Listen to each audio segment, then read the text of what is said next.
Hello everyone, আসসালামু আলাইকুম। আমি 12 বছর পরে গিয়েছিলাম ফ্রেন্ডের আমন্ত্রণে চাইনিজ খেতে বাংলাদেশে। এটা হচ্ছে সেটার ব্লগ। আমি তো মিরপুরে থাকি, আমার ফ্রেন্ড থাকে মোহাম্মদপুরে। তো ও মিরপুরে আসলো, আমাকে বলল মিরপুরে 12 নম্বরে নাকি একটা চাইনিজ রেস্টুরেন্ট আছে, চিলিস। তো ওখানে আমরা গেলাম সবাই, আমার ভাইয়ের ছেলে, আমার ভাইয়ের মেয়েকে নিয়ে গেলাম সাথে করে, আর আমার 3 বাচ্চা। ওখানে যেয়ে দেখি খুবই ভিড়, ফ্রাইডে ছিল যেহেতু, বিয়ে হচ্ছিল ওখানে, বিয়ের প্রোগ্রাম চলতেছিল, অনেক মানুষজন। তার মধ্যে আমরা বসলাম এক জায়গাতে, অনেকক্ষণ ধরে গল্প করলাম, খাওয়া দাওয়া করলাম। আমার ফ্রেন্ডই অর্ডার দিচ্ছিল সব কিছু। ওয়ানথন চলে আসছে আমাদের। কি কি অর্ডার করছে আসলে আমার ফ্রেন্ড আমি জানিও না পুরাপুরি। আনান হাই বলো। এটা হচ্ছে আমার ফ্রেন্ড, আজকে ও ডাকছে আমাদেরকে এখানে। আমরা আসছি চিলিজে। তো আমি আমার ফ্রেন্ডের সাথে, আমার স্কুল ফ্রেন্ডের সাথে দেখা হচ্ছে প্রায় 15 বছর পরে। এটা হচ্ছে স্যুপ, বাংলাদেশের থাই স্যুপ তো খুবই বিখ্যাত, যদিও আমি আজকে 12 বছর পরে চাইনিজ খাবো। এটা হচ্ছে ভাবি, আনানের ওয়াইফ, আর আনানের হচ্ছে 2 বাচ্চা। খুবই সুন্দর নাম, আবর্তন আর প্রবর্তন। ওই যে আমার ছেলের সাথে মাঝখানে বসে গেছে। থাই স্যুপ আর ওয়ানথন চলে আসছে আমাদের, বাকি খাবারগুলাও আসবে আর কি।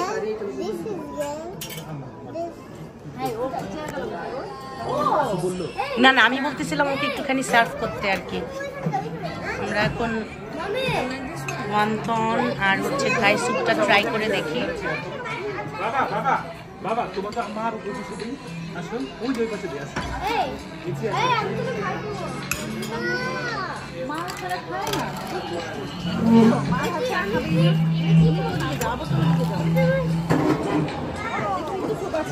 আমার সবচেয়ে লক্ষ্মী বাচ্চা হচ্ছে রানিয়া, এই যে ওয়ানথন খাচ্ছে সুন্দর। Hi Rania, you like it মাম্মা?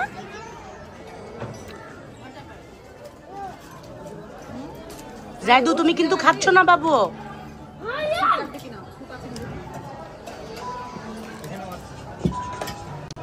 এটা কি চিকেন, ফ্রাইড চিকেন আর হচ্ছে ফ্রাইড রাইস, তাই তো? এটা হচ্ছে তোমার সেই ক্যাশু-নাট সালাদ। আচ্ছা, এটা অনেক special. Okay, let's try then fried রাইসটা। আচ্ছা,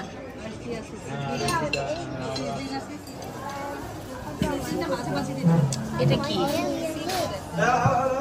আচ্ছা, বিফ সিজলিংটা হচ্ছে বাংলাদেশের একটা খুবই ফেমাস আইটেম না চাইনিজে? You want food, mommy? I'll give you, mommy. Don't worry. Fried rice, beef sizzling, cashew-nut salad, fried chicken. আর এটা হচ্ছে একটা ফিশ সিফুড।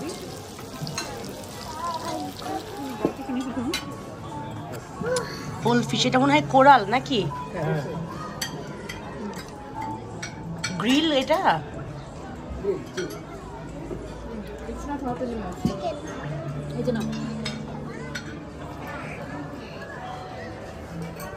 আমার ছেলে কিছুই খাচ্ছে না, আমরা সব খেয়ে অস্থির।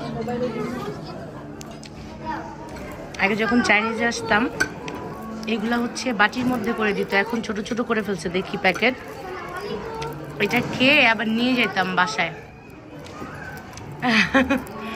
আজকে এটা চেঞ্জ হয়ে গেছে, চাইনিজের এই মশলাটা।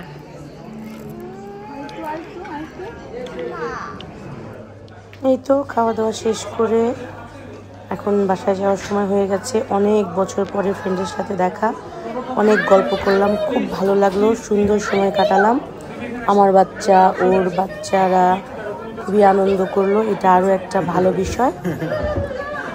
ছোটবেলার কথা মনে হয়ে গেল আর কি, আমরা যখন স্কুলে একসাথে পড়তাম সেই সময়ের কথা। ইনশাল্লাহ আবার দেখা হবে বন্ধুর সাথে, আপনাদের সাথেও। আল্লাহ হাফেজ।